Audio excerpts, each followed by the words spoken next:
Hi. So recently, this is what happened. So I guess with reverse storytelling, um, so that you don't need to watch the whole video, uh, this is what my conclusion is, which is that certain statements can have profound consequences if not thought of properly initially. And if they perpetuate, they can move on from generation to generation, and then that can lead into a stereotype. Okay, so what happened? So there were some guests that came to the restaurant, and they were early because they were the guests of the people that were of the booking. So the people that booked the table hadn't arrived yet, but their guests arrived first. Okay. Then I said to them, you can wait outside. Then I offered them like a drink while they were waiting. Then they said, no, it's okay.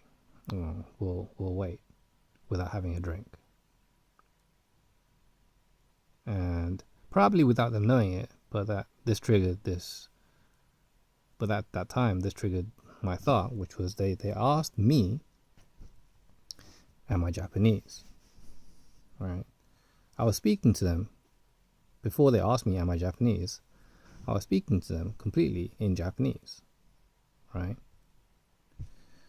So there goes that acceptance thing again, where I'm thinking about it, right? Which is, if no matter what you look like, even if you can speak the language, there's always going to be someone out there where if you don't have the birthright, you will never be accepted, right? And that's unfortunate, right? What I wanted to reply in that moment was like, 日本人じゃありませんのに日本語を話することできます。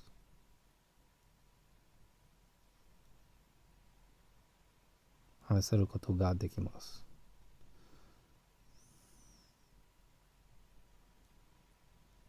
日本語を話せることができます。Which is, even though I'm not Japanese, I understand Japanese, I can speak Japanese. I'm speaking Japanese to you now, and you're asking me, am I Japanese? Which is kind of offensive, right? Because you're speaking Japanese.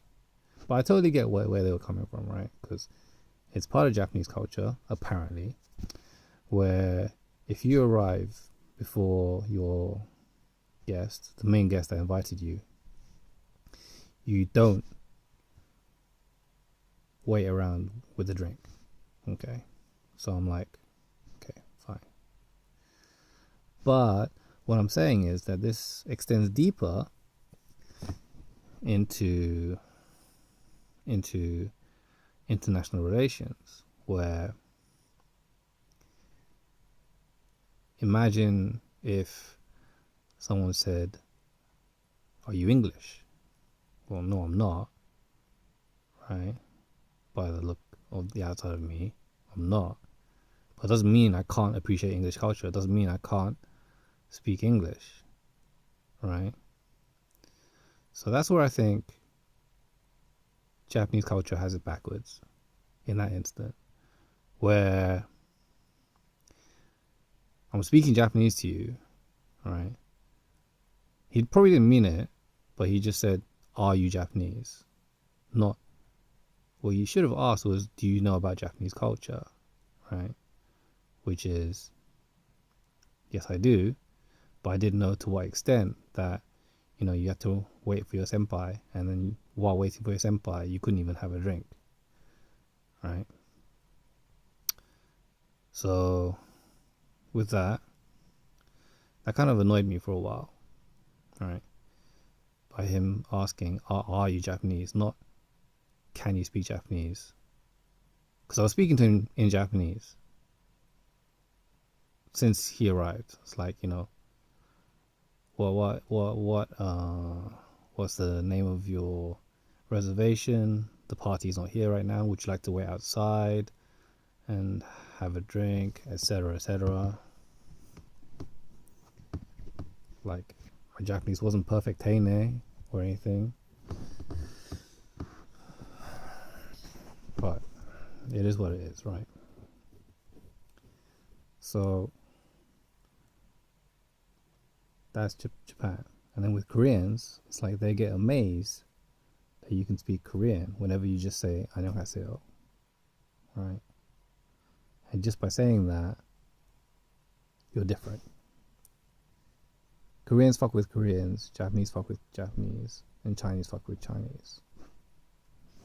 No international relation possible at this stage until we accept each other's differences, put the past behind us, and move on by saying, look, we are all human.